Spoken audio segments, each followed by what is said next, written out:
गोवा से खबर है, जहां प्रमोद सावंत वज़ीर आला के ओहदे पर बरकरार रहेंगे। प्रमोद सावंत फ्लोर टेस्ट के इम्तिहान में कामयाब हो गए।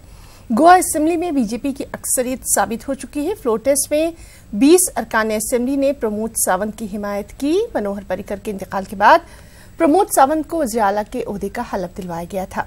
तहरीक-ए-एतमाद की मुखालिफत में 15 वोट पड़े।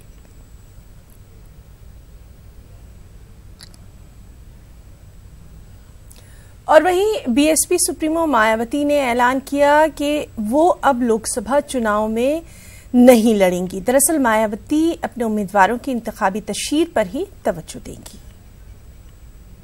बीजेपी की वर्तमान अहंकारी, निरंकुश, जातिवादी व सांप्रदायिक सरकार को उखाड़ फेंकने का तहिया करने के तहत ही यहाँ उत्तर प्रदेश में बसपा, सपा व आरएलडी का गठबंधन किया गया है और इस गठबंधन की तीनों पार्टियों की हर सीट को जीतने के लिए ये हमारा जो गठबंधन बना है, जीतने के लिए पूरे जी जान से लगा हुआ है, जिसे मैं किसी भी कीमत पर थोड़ा सा भी नुकसान होते हुए नहीं देखना चाहती हूँ।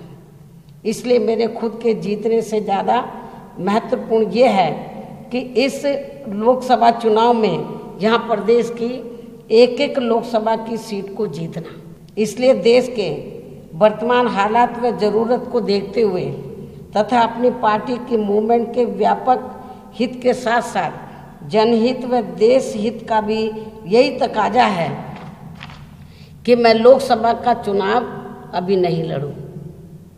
और यही कारण है कि मैंने फिलहाल लोकसभा का आम चुनाव नहीं लड़ने का फैसला लिया है। वज़ीर-ए-आज़म नरेंद्र मोदी ने ब्लॉग पर खानदानी सियासी सिलसिले पर अपोजिशन पर निशाना साधा। उन्होंने लिखा कि घराने की सियासत से इदारों से लेकर प्रेस तक को काफी नुकसान पहुंचा। ब्लॉग में पीएम मोदी ने लिखा कि मुल्क को बदउनवानी और कुनबा परवरी से बहुत नुकसान हुआ। 2014 में अवाम ने तब्दीली के लिए वोट किया। वोटर्स ने खानदान पर ईमानदारी को, जमूत पर तरक्की को, वोट बैंक की सियासत पर फरोग को और रुकावट पर मौक़े को तरजीह दी। पिछले 5 बरसों में मुल्क की मईशत में नुमाया बेहतरी देखने में आई है।